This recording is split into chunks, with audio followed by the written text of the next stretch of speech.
बकरियां दे दे वधिया नहीं मुड़ी करूँ जितना फायदा सोचे ना उतना फायदा मिलता कह नहीं सकता आप ही भूखे मरते परे परे कर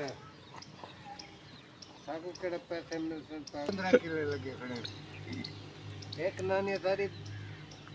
હવે બકરીઓ ખડી તો નહીં છે કે કાવી कितना खड़ी है ये? इथे खड़ी ચલે રે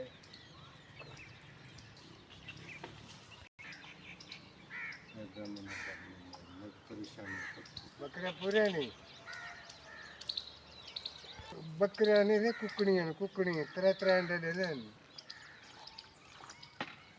વખતે રોજા કની રખ્યા વખતી બકરી का पान है 50 बकरी का मानता फल नहीं दादी है 10 किलो खीर रही है 5 लाख का बच्चा कितने से सा जी गमी लो ही करो है बच्चा करो होंदा है फल है ये सामने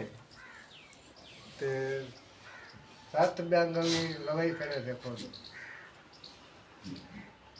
त्या कहे कलावे सुबी एक भी लवावनी है ओ कह रही है यार तू रिजल्ट क्या हमने देखो